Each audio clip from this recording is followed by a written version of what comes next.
کہ یہ صبر کیا کرتے تھے، یعنی غم پہ صبر، برے رویوں پر صبر، اور صبر کا مطلب یہ ہے کہ برداشت کر لیا کرتے تھے، لڑائی نہیں کی اور بلا وجہ کوئی پھڈے نہیں ڈالے، اور اپنے غصے کو پی گئے تو غصے کو پی جانے والے ہی دراصل اللہ تبارک و تعالیٰ کو بے حد پسند ہیں۔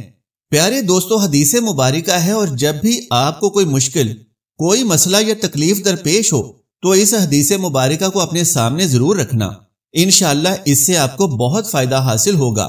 جان لیجئے کہ عمر بن عاص نہایت ہی جید اور برگزیدہ صحابی گزرے ہیں، حضرت عمر کے دور میں مصر کے گورنر رہے ہیں۔ تو کسی صحابی نے عمر بن عاص سے کہا کہ میں نے نبی کریم صلی اللہ علیہ وآلہ وسلم سے یہ سنا تھا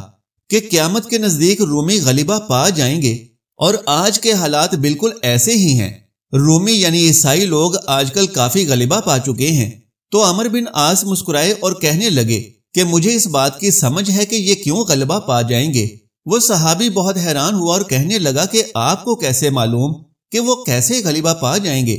عمر بن عاص نے کہا کہ میں نے ان لوگوں پر حکومت کی ہے، اور میں آپ کو ان کی 5 باتیں بتاتا ہوں، یعنی میں آپ کو ان کی 5 خصوصیات بتاتا ہوں کہ جن کے سبب یہ لوگ غلبہ پا جائیں گے۔ ان کی پہلی خوبی یہ ہے کہ جب بھی ان پر کوئی مشکل آتی ہے تو ایک دفعہ گھبراتے تو ضرور ہیں، لیکن اپنا محاسبہ کر لیتے ہیں کہ وہ مشکل کیوں آئی ہے۔ قسمت کو کوستے نہیں رہتے کہ ہائے میں مر گیا، ہائے میں لٹ گیا، میری قسمت برباد ہو گئی۔ نہیں، یہ گھبرائے ضرور تھے، لیکن پھر سوچتے ہیں کہ یہ مصیبت کیوں آئی تھی؟ کیا یہ میرے کسی رویے کی وجہ سے تھی، اور کہیں مجھ سے ہی کوئی خطا تو سرزد نہیں ہوئی؟ لہٰذا جب بھی ان پر کوئی مصیبت نازل ہوتی ہے تو سب سے پہلے اپنے بارے میں سوچتے ہیں کہ کہیں مجھ سے کوئی غلطی تو سرزد نہیں ہوئی، یعنی سب سے پہلے اپنے آپ پر انگلی ہونی چاہیے، پھر کسی دوسرے کی جانب، اور یہ باور کر لینا چاہیے کہ کہیں میں نے کسی غلط آدمی کو اپنا دوست تو نہیں بنا لیا تھا، یا میں نے کوئی غلط عادت تو نہیں اپنا لی تھی، یا میں نے زندگی میں اپنا راز کسی غلط آدمی کو تو نہیں دے دیا، وغیرہ وغیرہ۔ لہٰذا رومن یعنی عیسائی سب سے پہلے اس مشکل کے بارے میں یہ سوچتے ہیں کہ یہ مشکل آئی ہی کیوں۔ پیارے دوستو، صحیح مسلم کی حدیث بیان کر رہے ہیں کہ رومن کی دوسری خوبی یہ ہے کہ جب بھی ان پر کوئی آفت، کوئی مصیبت نازل ہوتی ہے یا کوئی ٹھوکر پڑتی ہے تو ان کی ریکوری کرنے کی صلاحیت بہت بہتر ہے، یعنی وہ برے حالات میں پھنسنے کے بعد فوراً اپنے آپ کو ریکور کر لیتے ہیں۔ اس کی مثال یوں سمجھ لیجئے کہ ایک بندہ انٹرویو میں فیل ہو جاتا ہے تو بجائے اپنی قسمت پر ماتم کرنے یا دوسروں کے ساتھ گلا شکوہ کرنے کے، وہ اپنی کمی کوتاہی کو دور کرنے کی کوشش کرے تاکہ اگلی بار وہ اپنے اس انٹرویو میں کامیاب ہو سکے، اور اسی کو ریکوری کرنا کہتے ہیں۔ عمر بن عاص نے بتایا کہ تیسری خوبی ان کی یہ ہے کہ جب یہ دیکھتے ہیں کہ جنگ میں شکست ہو رہی ہے تو اس وقت اپنی ہار تسلیم کر کے بھاگ جاتے ہیں، لیکن پھر ہاتھ پر ہاتھ دھرے نہیں بیٹھتے اور دوبارہ حملہ کرنے کے لیے پہلے سے بہتر تیاری پکڑتے ہیں۔ اور یہ بھی ایک عقل مندی اور دانائی ہوتی ہے، جیسا کہ سلطان صلاح الدین ایوبی بھی ایک بار میدان جنگ سے جنگ کیے بغیر واپس پلٹ آئے تھے، اور پھر جب ان سے پوچھا گیا تو انہوں نے بتایا کہ میں نے حالات کا جائزہ لیا تھا اور حالات بالکل ہماری فوج کے خلاف تھے، اور پھر عیسائی بادشاہ نے ہمیں یہ آفر بھی دی تھی کہ اگر ابھی پلٹ جاؤ گے تو بچ جاؤ گے، ورنہ سب کے سب مارے جاؤ گے۔ لہٰذا میں نے مناسب سمجھا کہ اپنی فوج کو بے وقوفوں کی طرح مروانے سے بہتر ہے کہ ہم دوبارہ اچھی تیاری کے ساتھ حملہ آور ہوں، اور یہی عقل مندی بھی ہے۔ لہٰذا عمر بن عاص نے اس وقت کے رومیوں کی یہ ایک خوبی بیان فرمائی کہ ایسا نہیں ہوتا کہ یہ میدان چھوڑ کے بھاگ جائیں اور پھر واپس نہ آئیں، بلکہ یہ دوبارہ نئے سرے سے تیاری کر کے واپس آ جاتے ہیں۔ چوتھی خوبی ان کی یہ ہے کہ وہ لوگ چیریٹی اور صدقہ و خیرات والے کام بہت زیادہ کرتے ہیں، یعنی دوسروں کے کام آنے والے اعمال بہت زیادہ کرتے ہیں۔ اور پھر فرمایا کہ ان کی 5ویں خوبی یہ ہے کہ یہ لوگ ناانصافی برداشت نہیں کرتے۔ اس کی مثال یوں سمجھ لیجئے کہ جب پچھلے دنوں ایک پولیس والے نے ایک سیاہ فام نیگرو کو مار دیا تو عیسائی بہت بڑی تعداد میں سڑکوں پر نکل آئے اور اپنی حکومت اور پولیس کے محکمے کو سخت مشکل میں ڈال دیا، یعنی وہ اپنے معاشرے میں رہتے ہوئے کسی بھی قسم کی بے انصافی برداشت نہیں کرتے اور باہر سڑکوں پر نکل آتے ہیں۔ پیارے دوستو، عمر بن عاص نے 5 خوبیاں یہ بتائیں کہ یہ لوگ مشکل کے وقت سب سے پہلے اپنا محاسبہ کرتے ہیں۔ دوسری بات کہ مشکل وقت سے نکلنے کے لیے نہایت ہی تیز رفتاری سے کوشش کرتے ہیں۔ تیسری بات یہ کہ جب جنگ سے بھاگتے ہیں تو واپس پھر پلٹ کر آتے ہیں۔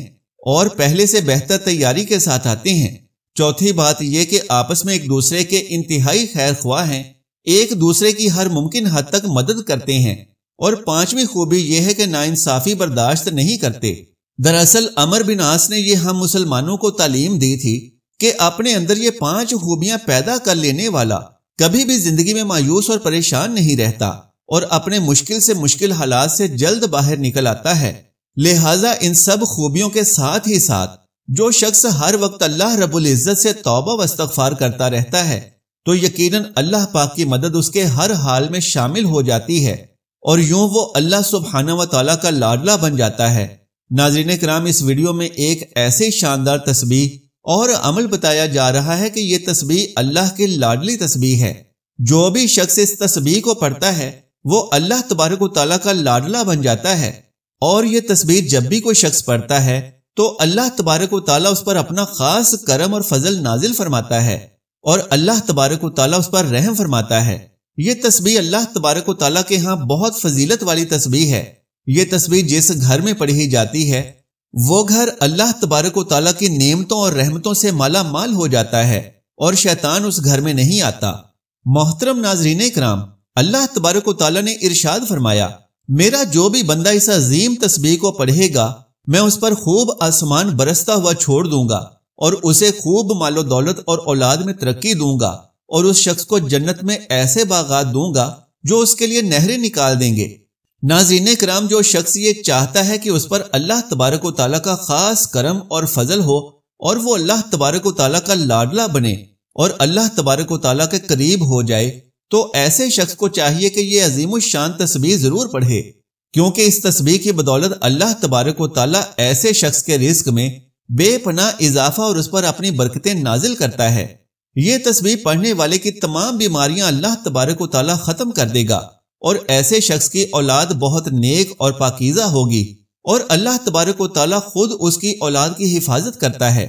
محترم ناظرین، اللہ تبارک و تعالیٰ نے انسان کو اشرف المخلوقات بنایا، یعنی سوچنے سمجھنے کی صلاحیت دی، صحیح اور غلط کی آگاہی دی۔ اب یہ انسانی عقل پر منحصر ہے کہ وہ سیاہ کرتا ہے یا سفید، لیکن انسان خطا کا پتلا ہے اور اللہ تبارک و تعالیٰ اپنے بندے کے ساتھ ہمیشہ رحم والا معاملہ فرماتے ہیں، اور اس لیے اللہ تبارک و تعالیٰ نے مسلمانوں کے لیے ہدایت کا راستہ بھی کھلا رکھا ہے، تاکہ اگر کوئی مسلمان گناہ کا مرتکب ہو جائے تو فوراً توبہ کر کے نیک راستہ پا سکے۔ ناظرین کرام، اب آپ کو بتاتے ہیں کہ یہ عظیم الشان تسبیح کون سی ہے کہ جس کو پڑھنے والا اللہ تبارک و تعالیٰ کا لاڈلا بن جاتا ہے۔ وہ تسبیح ہے استغفر اللہ، یعنی یا اللہ مجھ گناہگار کو بخش دے۔ یہ جملہ اللہ تبارک و تعالیٰ کو بے حد پسند ہے۔ جب کوئی بندہ انکساری سے یہ اعتراف کرتا ہے اپنے گناہوں کا اور اللہ تعالیٰ سے بخشش طلب کرتا ہے تو اللہ تبارک و تعالیٰ بے حد خوش ہوتے ہیں۔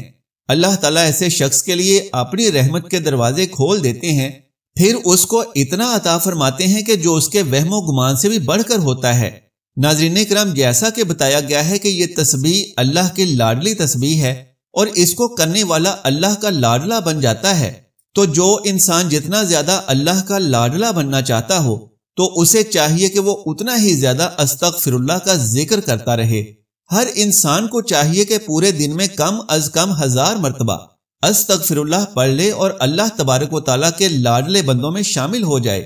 لیکن اگر کوئی انسان دن میں 1000 مرتبہ نہیں پڑھ سکتا تو کم سے کم 100 مرتبہ لازمی پڑھا کرے، تاکہ جانے انجانے میں جو بھی گناہ انسان سے سرزد ہو جائیں۔ اور جان لیجئے کہ یہ نبی کریم صلی اللہ علیہ وآلہ وسلم کی حدیث بھی ہے کہ آپ روزانہ 100 مرتبہ استغفار کیا کرتے۔ اللہ تبارک و تعالیٰ اس تسبیح اور ذکر کی برکت سے انسان کے تمام گناہ، خطائیں اور لغزشیں معاف فرما دیتے ہیں۔ اللہ تبارک و تعالیٰ سے دعا ہے کہ نیکی کی بات کو سننے، سمجھنے اور اس پر عمل کرنے کی طاقت و توفیق مرحمت فرمائے۔ میرا سنانا اور آپ کا سننا اپنی بارگاہ میں قبول و منظور فرمائے، آمین یا رب العالمین۔ پیارے دوستو، آخر میں درخواست ہے کہ میری آج کی اس معلوماتی ویڈیو کو لائک اور شیئر کر دیجئے اور میرے اس اسلامی و اصلاحی چینل کو سبسکرائب کر لیجئے۔ جزاک اللہ خیرا کثیرا۔ اللہ ہم سب کا حامی و ناصر ہو۔